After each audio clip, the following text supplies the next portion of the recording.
Thanks so much, everyone, for watching. We've got an epic lineup tonight of speakers. We've got an awesome panel here. Amazing group of functional doctors, technology, activists, for a leap forward in medicine. Our goal is to make it easy for practitioners to learn in community. This ecosystem that is being set up by the meetup groups, we believe will be the future ecosystem of this evolved primary care network, and it all revolves around you. Welcome to the Functional Forum. Thanks for joining us in the charge to accelerate the evolution of medicine. Please welcome your host, James Maskell. Hello and welcome to the Functional Forum. This year we have been focused on the reinvention of medicine as our theme for all of our content. And one of the topics that has been hot this year has been the microbiome. This year's PLMI conference here in Chicago was called Microbiome 2.0. And so we are going to bring you an hour of the best speakers, some of the attendees from all across the country who are taking this information and building the practices of the future. It's going to be a great conference. Enjoy.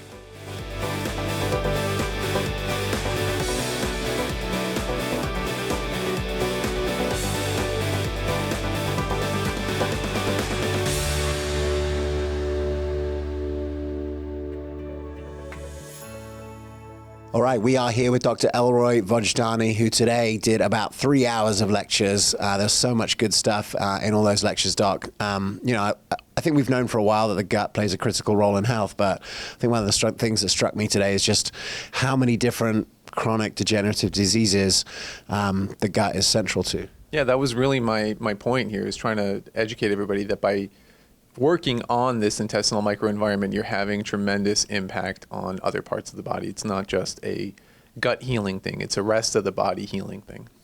So, obviously you've got in medicine, you've got like primary care and family medicine, you've got all these specialties.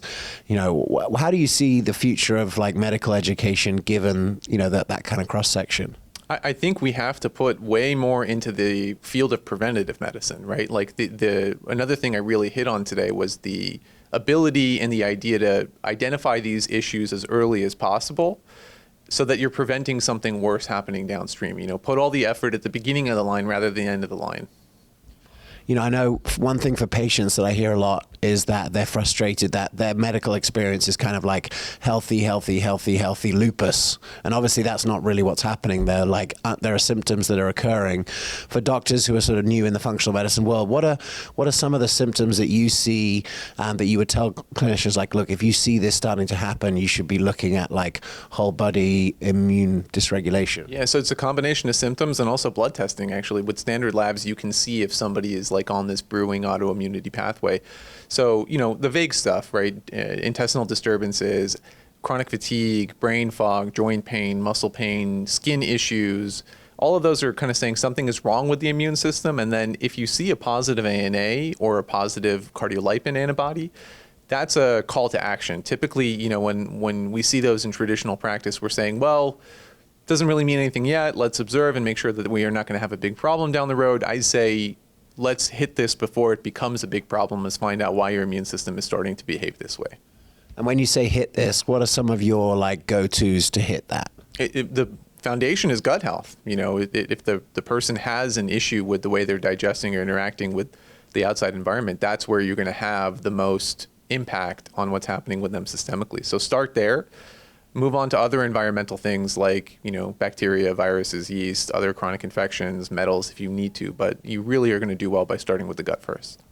Absolutely. So obviously there was a lot of other speakers, here today. Did you learn anything? I did learn a lot. Yeah, Dr. Pedre did a great job. He covered the concept of phenols, like basically products from plants that have the ability to act as prebiotics in very different ways by being metabolized into things. So those are pomegranate extract, and then why we use artichoke and ginger as prokinetics. I actually learned a lot from him.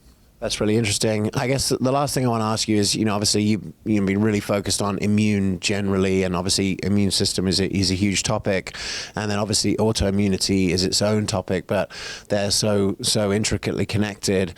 What do you think about the new science of autoimmunity, and how can the rest of medicine sort of get on board with this lens of autoimmunity and functional medicine that we have? Yeah, opened the lecture with this big editorial from the Journal of Immunology, which really talked about everything we're discussing today, you know, how the microbiome impacts systemic immune disease. So this is starting to become discussed and regularly talked about in the traditional immunology world. You got to just start with what's happening with their gut, what they're eating, what the state of their microbiome is.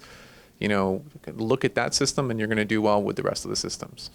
Awesome. Well, we're going to have some of the best bits from Dr. Vojdani's talk coming up. Enjoy. Well, I talked about paracellular and transcellular permeability. Zonulin's responsible for abnormal paracellular permeability, but there can also be abnormal transcellular permeability as well. That's if the cell, the epithelial cell itself, becomes damaged.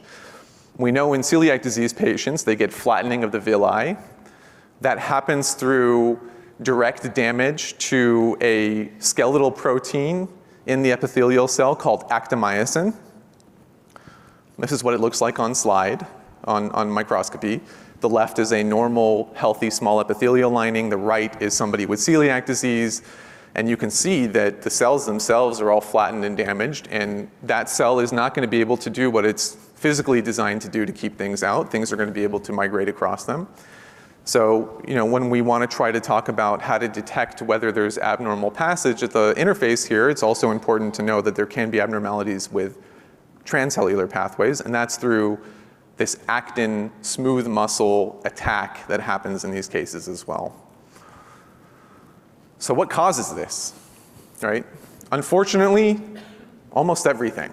Lots and lots and lots of things in today's modern environment seem to have some correlation with causing this zonulin abnormality, and that's part of, I think, the struggle for us who are working in this space. You know, you can almost go nuts thinking about all the things that a person in front of you is exposed to when you're trying to help them. But, you know, there's good literature to suggest that chronic stress, lack of sleep, chemical exposure, pesticide exposure in particular, several medications, NSAIDs, food coloring, food gums, lectins and agglutinins, which are another food macromolecule, and of course, dysfunction or imbalance of the intestinal microbiome can all lead to this zonulin abnormality, can all lead to intestinal permeability. So we really are seeing there's so many things. How do you kind of narrow it down?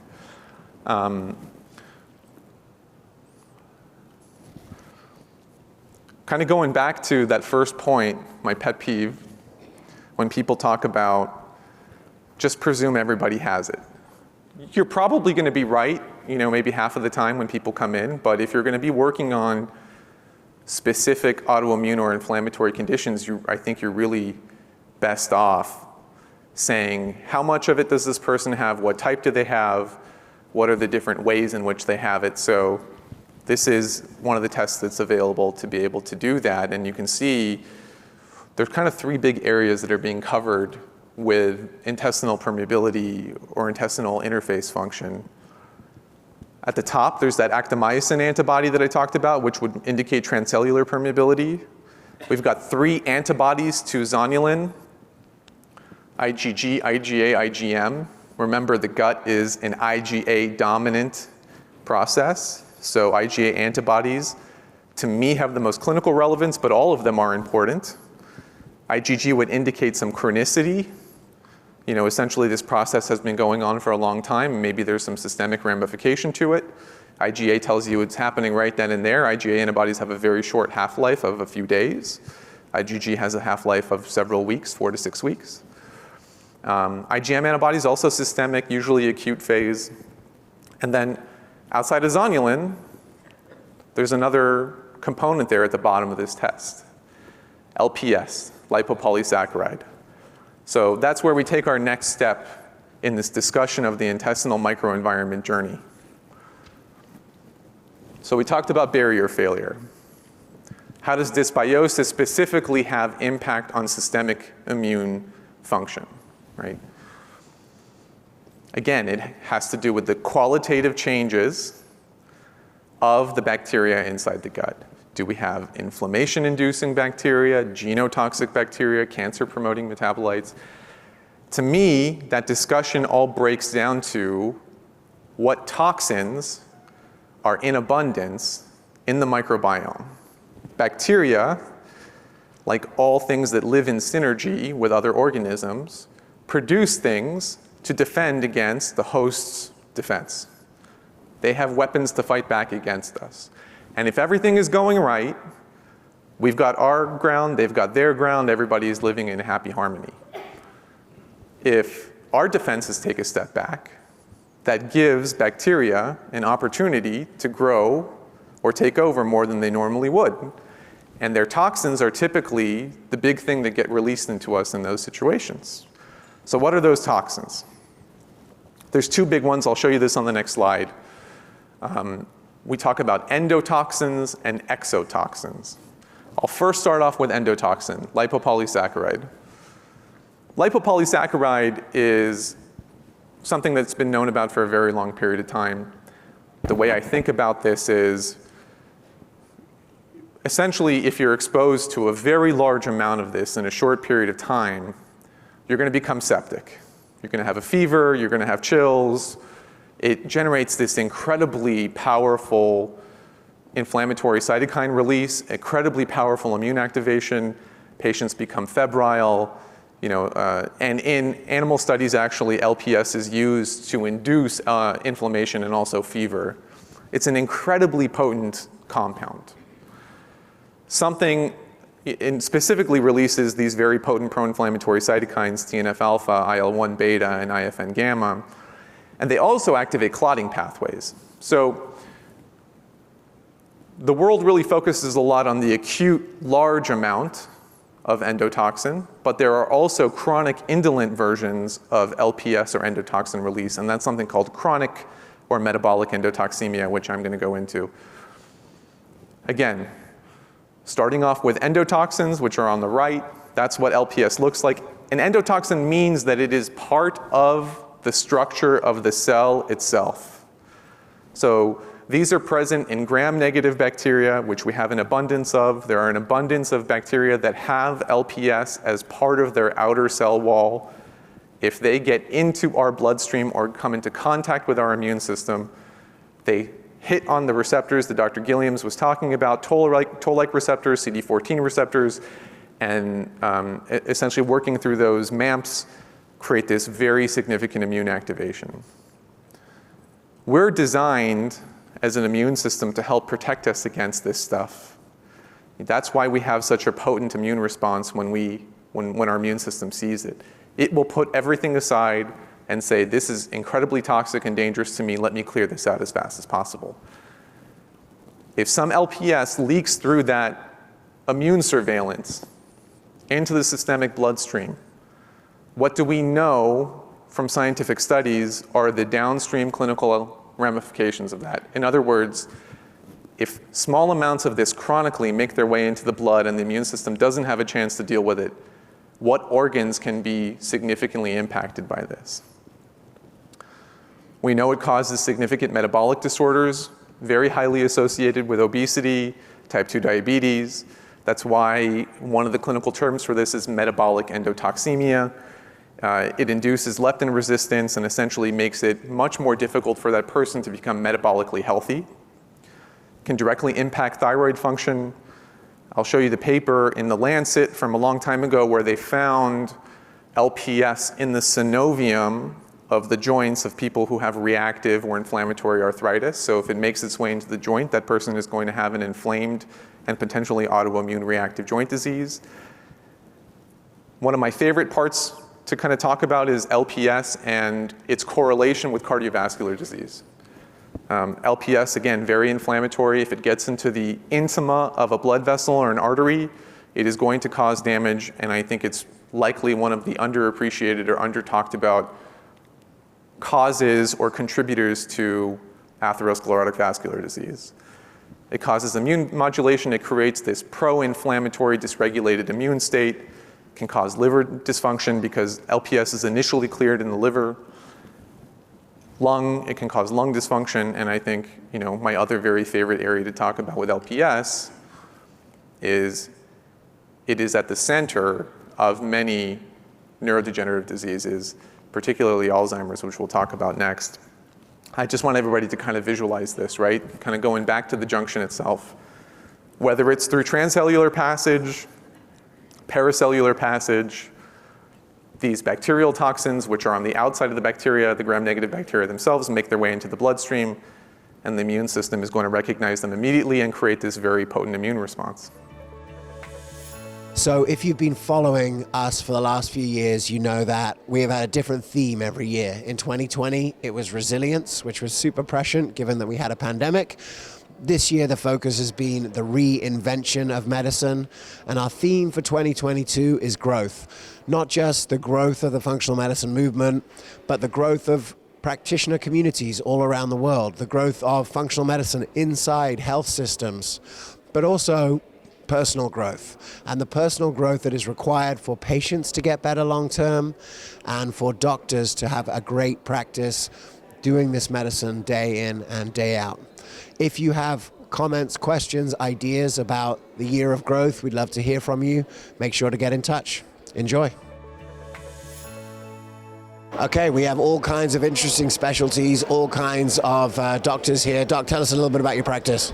My name is David Forrest. I practice pain relief, and I treat people with chronic pain. I'm a second-generation osteopath. I actually have two brothers, and my father are all osteopaths as well. But I work down in Northwest Indiana, and I am working hard to try and find those connections for people between the gut and chronic pain. And the lecture series that I'm at here has helped me make that connection and should help me treat my patients. Yeah, tell us a little bit about what you learned. So there was a lecture by Dr. Vojdani who was talking about gut permeability, and that the permeability of the gut, or leaky gut syndrome, leading to chronic inflammatory diseases. Not only inflammatory diseases, but neurologic diseases and so forth.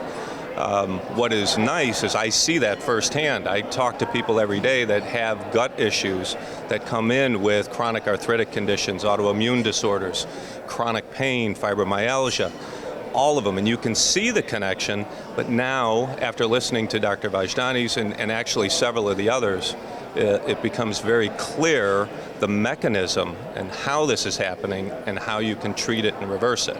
So it's been a wonderful, wonderful, eye-opening experience for me. It's been terrific to learn the things that I've learned in this is the second day here. We were just chatting before we came on camera about what Dr. Vojdani mentioned about the monkeys with HIV. You want to share that for the people who missed it? Yes. Essentially, he talked about the fact that they took, in research, they took two monkeys. They're essentially cousins. And, well, not just two monkeys, but two different sets of monkeys. And they injected them with an attenuated HIV. And the one set of monkeys have been known to have poor gut function or permeable guts. The other ones had good gut function. And the ones that had permeable guts developed HIV/AIDS symptoms. The ones that have a healthy gut developed none, absolutely none. So it was really impressive to see how important it is, the gut's function in protecting you and protecting essentially the immune system in the body as a whole. Lots of implications for the future of medicine. Great to see so many different types of specialists here at PLMI. Doc, keep up the great work. Thank you very much. All right, take care. On to the next segment. All right, I'm here with fan favorite Dr. Tom Guilliams. He just got off stage and he was talking about the immune interface. And I know in functional medicine, there's a lot of conversation about the innate and the adaptive immune system. And you shared something from stage that I'd never heard, shared before, and that was about the adaptability of the innate immune system. You want to share a little bit more about that? Yeah, we always think of the adaptive immune system as being the sophisticated, B and T cells, and it can adapt. And we call it the adaptive immune system. And then the innate immune system, it's just there. It's this primitive kind of immune function, and it doesn't really know what it's doing, so it presents everything to the adaptive immune system. And I was really thinking about it. It's actually the opposite. The adaptive immune system is actually not very adaptive at all. Once a B cell produces an antibody, it can only produce that antibody. It can't adapt after that at all. And same with the T cell. But actually, the dendritic cells, the macrophages, all the antigen presenting cells, they're adapting all the time. And the dendritic cells, with their toll-like receptors and all of their different receptors, they can actually adapt their response and tell the B cells and the T cells what to do based on their adaptation to what they're seeing. So I kind of made the statement that the innate immune system is way more adaptive than the adaptive immune system, and that's really the magic, understanding of how the immune system interprets what's going on in the gut lumen, because that's changing all the time. And the dendritic cells have to constantly adapt to that and give different information to different B cells and T cells. So I was just kind of, it kind of struck me today as I was just literally right before I got on stage, I was thinking about this idea, and because I was going to explain it, and then I just realized, the innate immune system is very adaptive. What are the implications of that for for clinical care? Well, I think the idea is especially when we start thinking genetically, and we start thinking, people are looking at genes, and now we're looking at toll-like receptor genes and SNPs and things like that. We realize that how the immune system interprets what's going on in the gut is highly important, and the fact that you can't change your own genetics. You can't change a lot of things about your own cells, but you can change the genetics of your gut quite quickly, and actually the metabolism of your gut. So the innate immune system has to adapt, because as diets change, as lifestyle changes, the milieu of what the gut is constantly changing. So this idea, this interface between what goes on in the gut and the innate immune system, that has to be interpreter to this adaptive change. In your talk, you went really detailed and specific inside the gut and talked about, I guess, a layer of the gut and the sort of the communication that's going on in the gut and that adaptability. I've always been really fascinated by things like quorum sensing, but it sounds like there's different layers of cells within the gut lining that are having their own conversations. Yeah, so when we think of, we think of these toll-like receptors mostly as the immune cells. The immune cells are doing this. As it turns out, the enterocytes have all kinds of ways of sensing. They have their own toll-like receptors, and I particularly mentioned the Paneth cells, which are way at the bottom of the crypt. They produce antimicrobial peptides. They create this dysbiotic balance, so they can prevent too many of these bacteria from getting down into the crypt where there's a lot of important things going on, and protect the stem cells from any damage.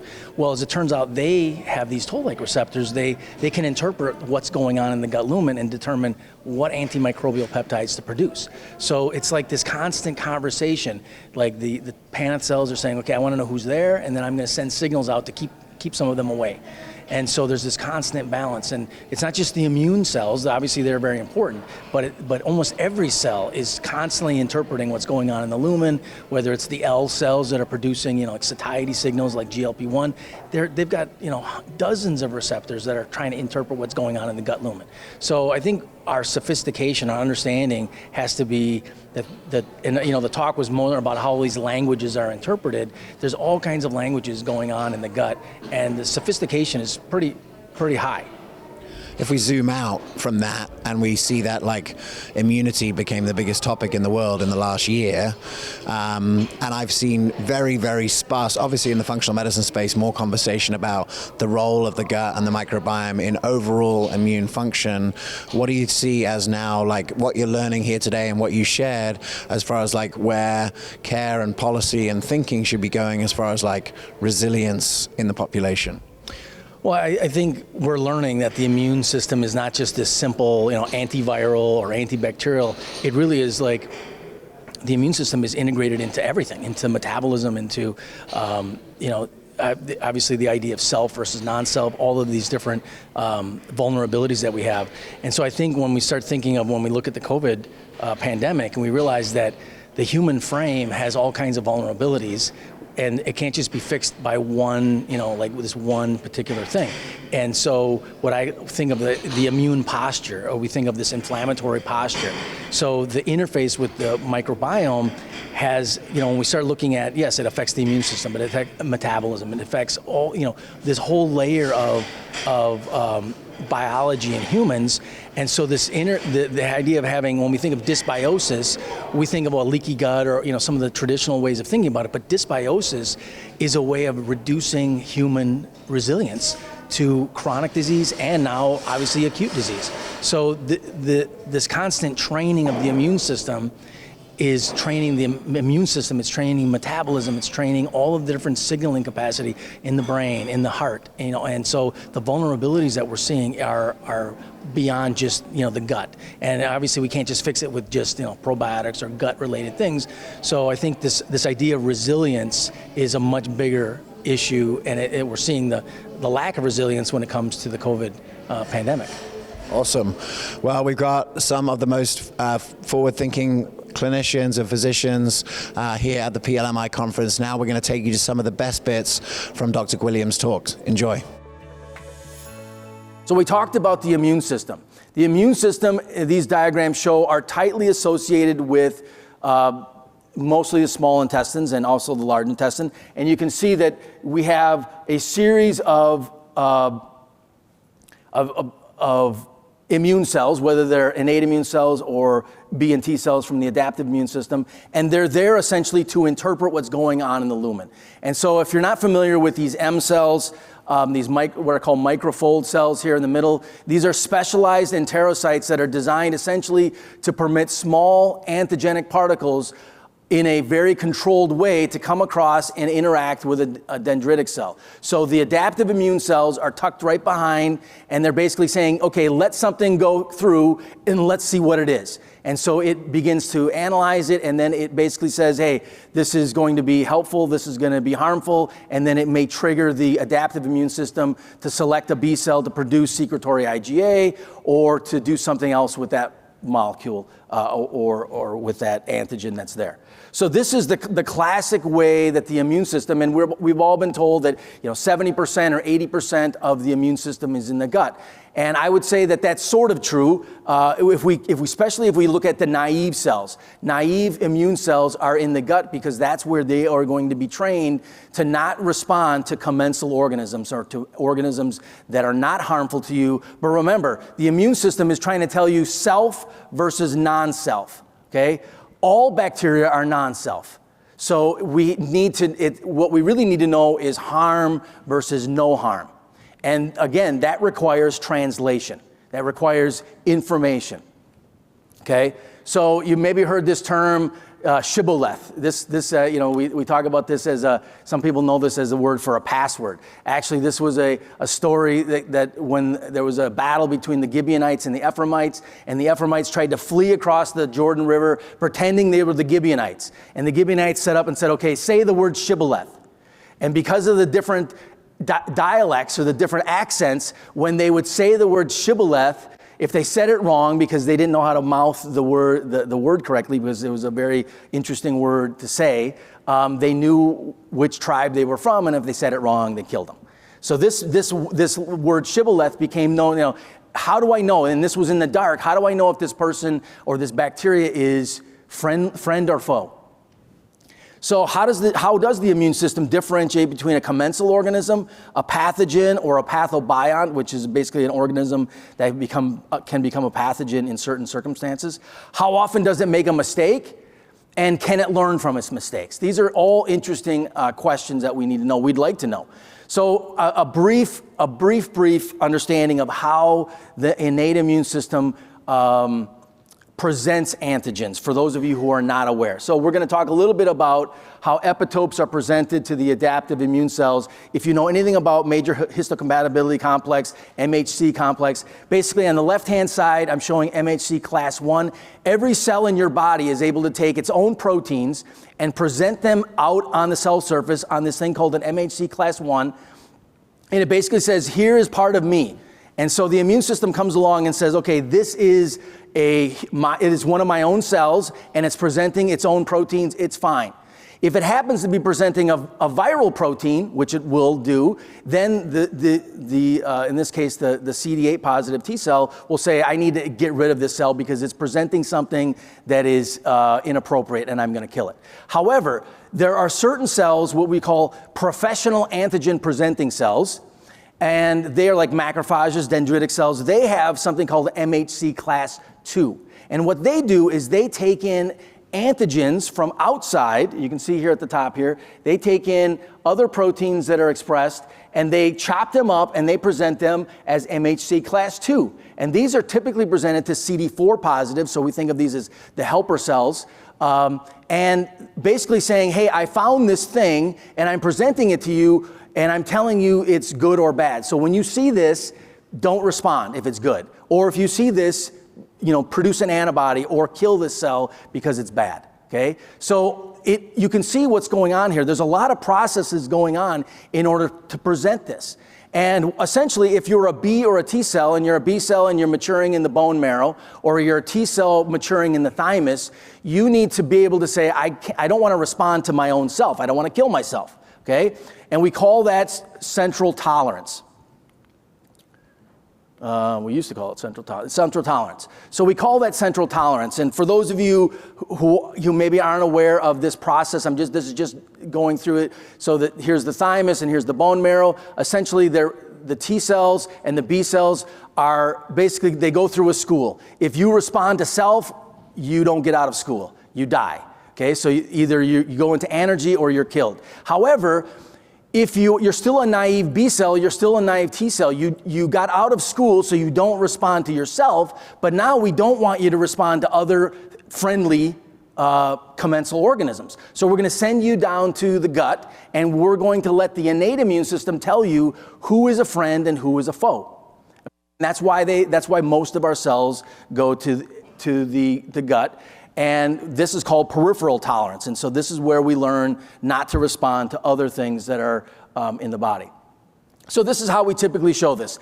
The innate immune cell is on the left, the dendritic cell. In this case, the T cell is on the right. You can see right in the middle, we have our MHC T cell receptor connection and these other connectors. And essentially, we've been told that the innate immune cell sends cytokines, and it tells the T cell to become, whether it's going to become a Th1, a Th2, a Th17, whatever. So this interaction, we're told, is to tell it what to do. But what tells the dendritic cell what to tell the T cell? So we just assume that the dendritic cell is supposed to know. And so we've always been told that the T cell on the right is part of the adaptive immune system, this highly specialized, very smart immune system. And the innate immune system, we've always been told, is like this primitive, kind of doesn't know what it's doing, but it's kind of just there presenting things. Hey, T cell, whatever you're going to do with this, do whatever you want with it. As it turns out, we've got this all backwards. We've had this all backwards for years. It's actually the dendritic cells, the innate immune cells, that are the smart ones, okay? So the innate immune cells, you can see here, they use toll-like receptors and other pattern recognition receptors, and when they come into contact with a friendly bacteria, they take in that information, they present it to the T cell, and they basically tell the T cell, don't respond to this. This is a friend, this is a friend. Or if they have molecular patterns of something harmful, they then tell them, hey, this is something that you need to respond to. So this interpretation is highly important, and this translation is highly important. So the innate immune cells, I want to suggest something that's a little radical here. I want to suggest to you that the innate immune system is more adaptive than the adaptive immune system. In fact, it's much more adaptive. Once a B cell makes an antibody, it can never make any other antibody. It can't adapt. The only thing it can do is either remember to make that antibody or die. The T cell is the same thing. Once it makes its T cell receptor, it either makes the T cell receptor forever or it dies. However, dendritic cells and macrophages, they can adapt. They can adapt based on the environment, the translation of the information that comes to them. In fact, this study, I know it's a little hard to see, but it basically says toll-like receptor signaling regulates antigen presentation in dendritic cells. So based on the toll-like receptors, which I'll mention here in a moment exactly what those are, it affects how the dendritic cell, it's a little hard to see, but it changes how the dendritic cell takes up the antigen, how it processes it, how it produces its MHC class II, how it presents it through that MHC class II. So the information that the adaptive immune cell, the innate immune cell, is highly adaptive in how it translates that information. So these dendritic cells are not just dummies taking antigen and presenting it, they are interpreting what's going on. All right, we are here with one of my favorite people, Kristen Brokaw. If you're watching the Functional Forum last month, you know that we announced our worldwide Functional Forum Communities Initiative to organize sustainable practitioner communities in every city across the world. And over the last 3 years, I've had a lot that I've learned from Kristen, who built the St. Louis Institute for Integrative Medicine 12 years ago. It's still going. It's one of the most successful, sustainable practitioner meetups going. And there's a lot more to it than just the meetups now, with a full community ecosystem. So, Kristen, why don't you just share with us? I know you've been mentoring some of the people that have been putting their hand up to say, hey, I want to build these communities.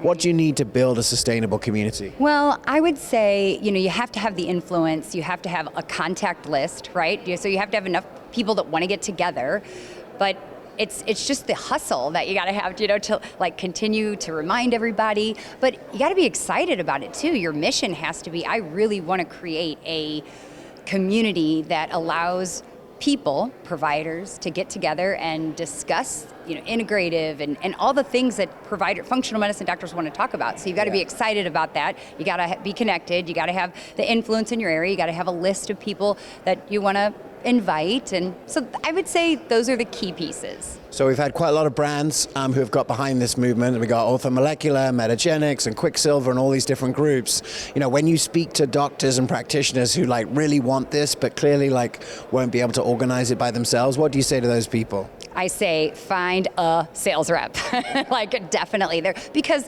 as sales reps we have the connections.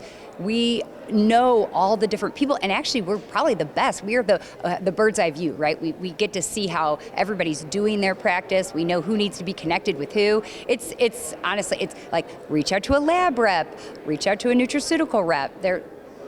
That's what we're good at. One of the things that I learned from you is really how a lot of practitioners don't necessarily always want didactic training. They want to learn from each other. So can you share some of the things that you've done to inspire practitioners to learn from each other locally?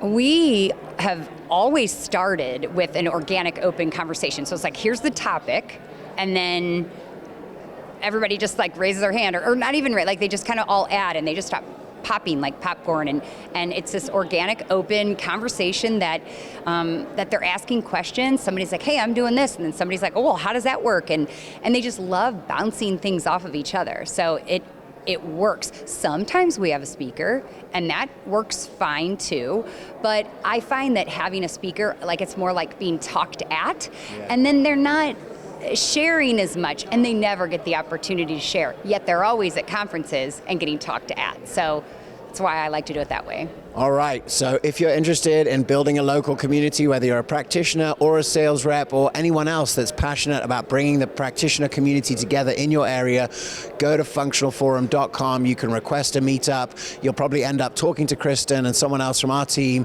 who'll be able to sort of see if it's a good fit. We're super excited about bringing practitioner communities all over the world. Thanks so much for tuning in, and Kristen, thanks for being such a great leader in the St. Louis area. Absolutely. All right, check out the next segment. All right, we are here with Dr. Sue Mitchell. She is a gastroenterologist. And Doc, it's really exciting to have you here, because I would expect that every gastroenterologist in the country would want to come to a conference like this, but, a little bit few and far between. So tell us a little bit about your practice. Well, I was in private practice for about 26 years. I came to Colorado Springs in 1996, and I just left my traditional practice at the end of March. I went to my first IFM course, the gastroenterology course in Scottsdale, about 3 years ago, and I was fascinated. I was so hooked. I had to dive into all the research and make sure it made sense, or it was so far out of my realm of thinking. And then I began implementing functional medicine in my traditional practice, and I did that for about 2 years and got my feet wet. And what was it like doing that, taking new concepts into a clinic that had its plan kind of down? It was really, really tough. The very first thing that I came across was obviously supplements, which supplements is a very negative word in traditional medicine, and especially in gastroenterology. The very first thing I did was I had to figure out what even a pharmaceutical supplement company was. And I ended up bringing the scientific advisors of a couple companies and got my partners and the NPs to at least get in a room and listen. And based on the data and what was presented, I mean, they really couldn't argue. And they allowed me to start carrying supplements in my practice. So it was huge. So now you're calling the shots in your current practice and you're doing it the way you want to do it. How are you doing it differently than that? Well, I'm calling the shots because I'm by myself now. Yeah. So when I left, I've actually just been practicing solo, trying to figure out what my next step was. I love what I'm doing. I still have the supplements. I brought them actually to my house. They're in my garage right now, but I still use the same principles. My practice now is I will generally spend about 90 minutes with patients, and that was what I really missed in traditional medicine. I was seeing patients so fast, but I just really love the time, and I really love the motivation by what I see, and then I can spend my time researching, and I've just learned so much in the last 8 months doing it by myself and really connecting with people. Well, what about in the last day and a half? Have you learned anything here to take back? I think this is absolutely one of the best conferences I have attended. The science, the relevance to the microbiome is, honestly, this is probably the best conference I've ever attended. Amazing. Well, look, and what would you say to your GI colleagues that are not aware of what you're learning here today? I think it's obviously all about the microbiome, and I think there is so much science and so much data out there, and it's all about growing the diversity of our microbiome because we know it's linked to so many conditions, and there's so many things we can do now that is in the science to grow diversity, and we don't have to wait for a large study to come out or for a new drug to come out. Well, look, I want to acknowledge your journey. I know you're just at the beginning of a new and exciting chapter, and I'm excited to see gastroenterologists showing up to this kind of conference, and I hope that you can pave the way for many more. Oh, thank you so much. Thank you. I appreciate it. All right. All right, we are here with Dr. Vincent Pedre. He has been lecturing this weekend. Doc, how does it feel to be back in front of the practitioner community? It feels good. Finally to be in person with people and to be able to touch people and say hi, and it's been way too long. What were some of the highlights of the conference for you yesterday? I think one of the key highlights was Dr. Guilliams' talk, which he reframed the whole idea about the gut barrier and called it more of an interface, which I think represents it much better, because it's basically a communication channel between us and the microbiome. Yeah, there's been so many interesting speakers here. How do you feel? Like, what was the focus of your content, and how did it fit in with the rest of the day yesterday? So I basically focused on SIBO, small intestinal bacterial overgrowth, and the treatment algorithms for that, because that's one of the most challenging things to treat. If you ask anybody who has gut patients, probably the most frustrating type of patient to see is a SIBO patient. So I basically presented a lot of new information with therapeutics that are cutting edge to help treat SIBO without antibiotics, which I think is really great. And then I also presented a couple of case studies, one SIBO case as well as an autoimmune case that was connected to gut issues. Yeah, I know a lot of practitioners appreciate getting those case studies to see, like, actually what are you doing and sort of go under the hood there. I know you lecture a lot on SIBO. Has that meant that now you have like almost a SIBO exclusive practice? Well, my practice actually is becoming more of a biohacking practice, as I'm attracting kind of healthy people who just want to be kept as healthy as possible, like CEOs and people who want to be, at the top of the game, and they want to be as optimal as possible. So I get a mix. Yeah. All right, well, we got some of the best bits from Dr. Pedre's talk. The first case study is on SIBO.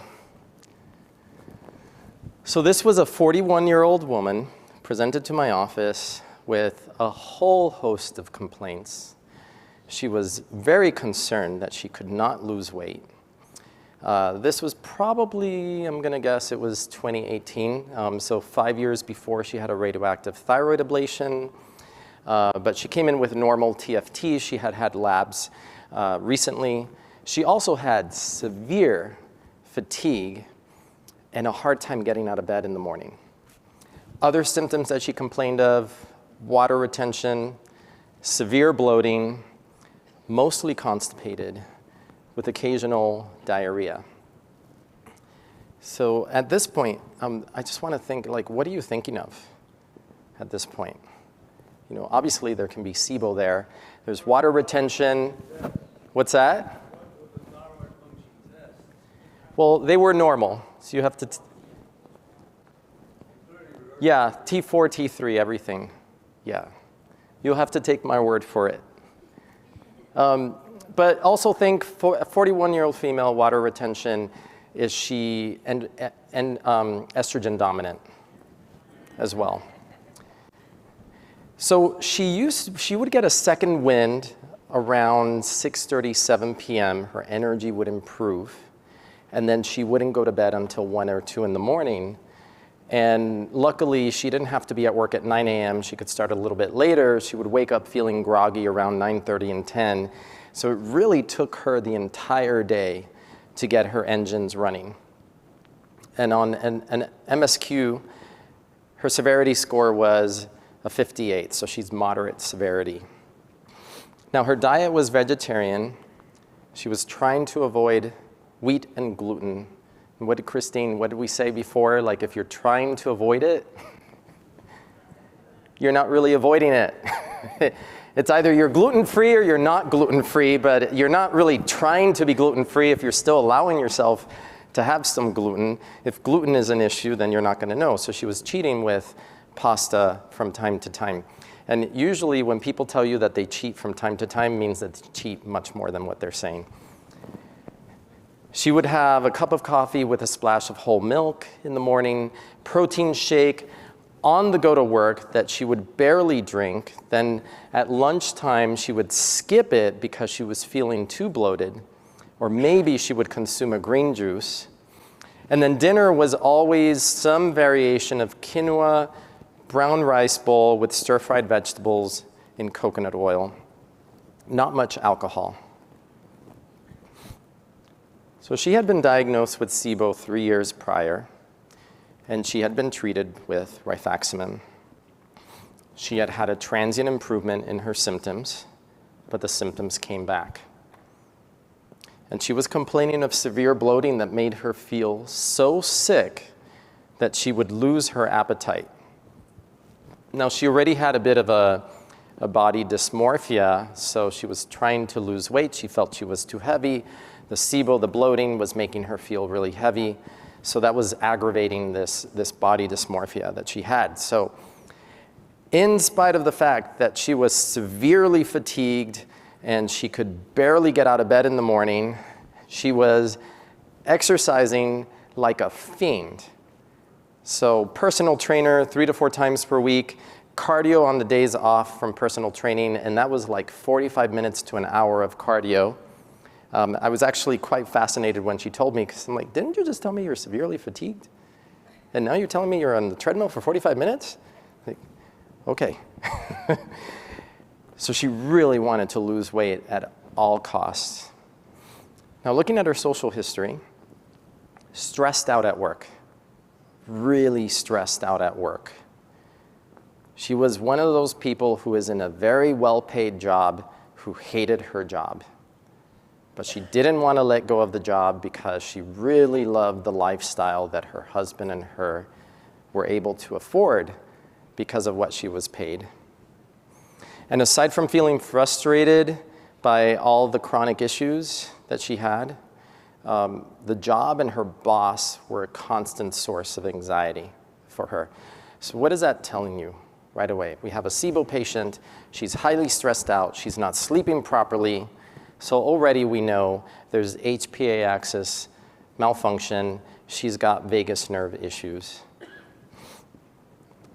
So I decided, because she seemed really unhappy, and I thought, there must be something that would make her really happy.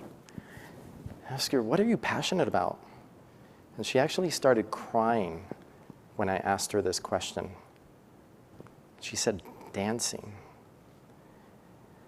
But because she's so tired, she doesn't go to dance class anymore. Now, that didn't make complete sense to me because she was on the treadmill for that long. I'm like, you can't do dance class? But okay, she wasn't doing what her heart desire was. She was living a life that really wasn't living from her heart. She was living from what she thought she should do. How was she emotionally? Feeling like I'm dying inside. Irritable, angry, short-tempered, frustrated. Her marriage is on the line. She was married, no children. And to understand the picture of the dynamic, because this doesn't happen often, she's one of the few patients that always came in with her husband. She was always in his suit, his business attire, and he would come to her appointments with her, which I thought was incredible. I'm thinking, incredibly supportive husband or codependent relationship, one of the two. She wanted to get pregnant, and that was putting a huge strain on the marriage. So you kind of get a picture. This is an example of don't just diagnose the patient with SIBO, know the type of patient that presents with SIBO. And you've got to treat the patient, not just the diagnosis. On exam, she was looking a bit puffy. She was quite restless, like moving her legs, kind of like a little kid on the table, kicking about, fidgety, 5'4", 143 pounds. So BMI at 24.5, not necessarily, completely overweight, but to her, she was too heavy. Her comfortable weight was 120 to 125 pounds. And on exam, she had dark circles under the eyes. She had a little bit of white coating on the tongue. She was a bit hyperreflexive. I found leukoplakia on 3 fingernails. What is leukoplakia possibly a sign of? Zinc deficiency.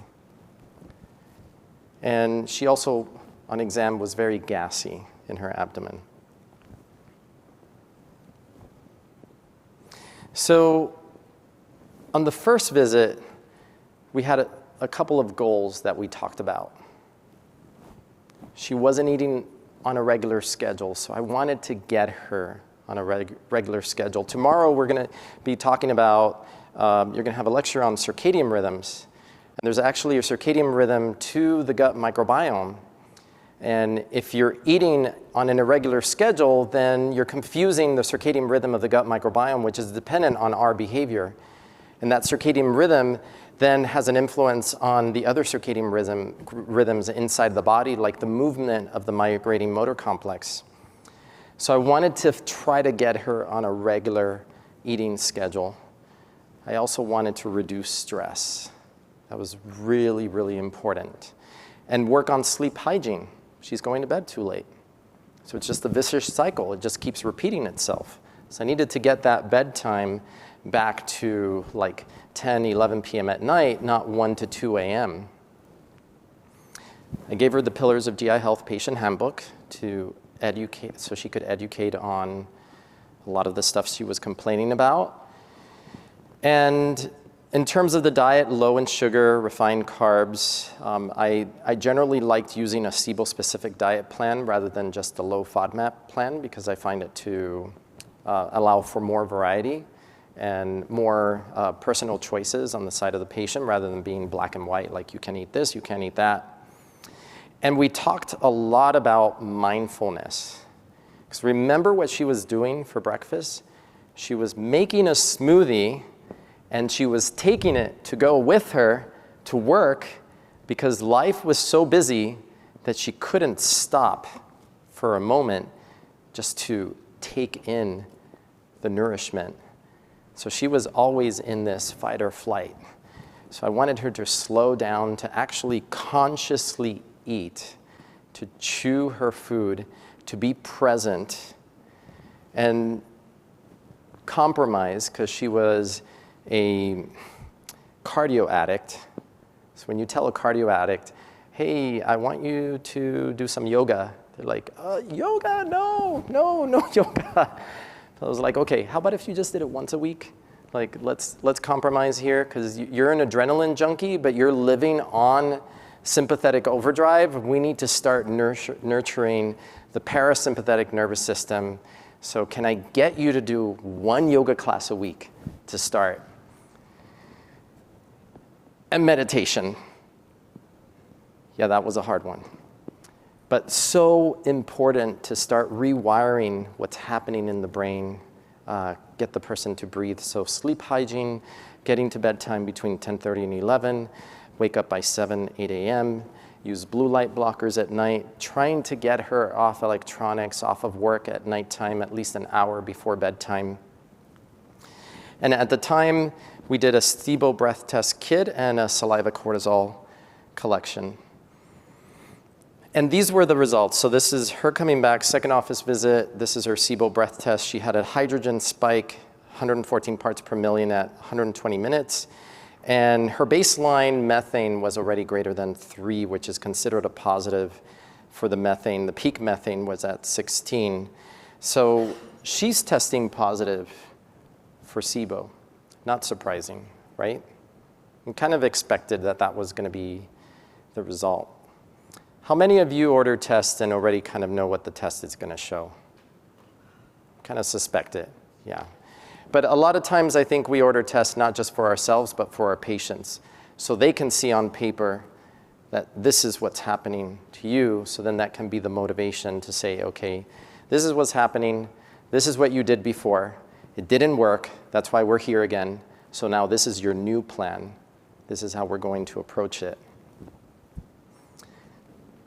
Back then, I was still experimenting with incorporating rifaximin, using slippery elm bark as a prebiotic to get the rifaximin into the dysbiotic bacteria, and followed by an herbal antimicrobial protocol. So kind of like in that study, the rifaximin followed by nutraceutical antimicrobials, except the difference is that I would also add in antifungals, because I came to appreciate the fact that rifaximin can cause a fungal overgrowth in the gut. So you have to be prepared for that. And of course, she wasn't digesting her food properly. So digestive enzyme, betaine HCl, because of the recurrence of SIBO, I added enzymes for biofilm. And I also, at the time, used D-limonene to help with gut motility. So about a month later, she comes in for her third office visit, and she's moving along. She's starting to feel better. Her energy's starting to come up. And at that point, I was segueing people. So I had segued her into spore-based probiotic, SBI, as well as a leaky gut formula with L-glutamine, continuing the supplement support, and now really hammering in on the mindfulness stuff, because do you think she learned mindfulness after one visit? How about after 2 visits? No? How about 3 visits? Kind of getting there. So repetition is the way to learn, right? Adults and kids, same thing. So again, continuing to reinforce intuitive and mindful eating, asking her about yoga, getting her to meditate. And she was starting to make changes. She wasn't one of those early adopters, fast changers, but she was little by little, begrudgingly like, okay, I'll do that. Like, yeah, you're getting better. Come on. You can do it. So by the time she came back for her 4th office visit, 1 month later, she's actually feeling much, much better. And at that time, we decided to continue the spore-based probiotics. Probably would do the spore-based probiotics and serum-derived bovine immunoglobulins for a minimum of 3 months. Now, if I was seeing her now, knowing the new research and what I presented to you guys today, I probably would have bypassed the rifaximin and the nutraceuticals and just gone straight to the spore-based probiotic with the SBIs, along with other support, and of course, all of the mindfulness treatments that we instituted with her. And at that point, you know you've done something good for someone, because sometimes you have that patient that comes in and says, they're always never completely better, even though like the symptoms they came in to see you with are better, that now their focus is off of those symptoms, so they're like, well, now this isn't better. So at that point, she's like, well, I want to get pregnant, and I want to look at these other things. So we continued working together for quite a bit of time, but during the probably 2 more years that she worked with me, her SIBO never came back after that treatment protocol. And she did make big strides in terms of mindfulness, and I got her to actually go back and start dancing again, which was living from the heart, which she wasn't doing. And that brought more joy into her life. So joy brings oxytocin. Oxytocin opposes cortisol. So really important to recognize when you're with your patients, even just ask them, if you think it's missing, what is your passion? What do you love? And if you're not doing it, why aren't you doing it? It's a very important part of the healing process. We're not just writing supplements. We're not just writing nutrition protocols. We're helping mind, body, and spirit. All right, so that's the SIBO case. All right, we're here at PLMI. Doc, tell us a little bit about your practice.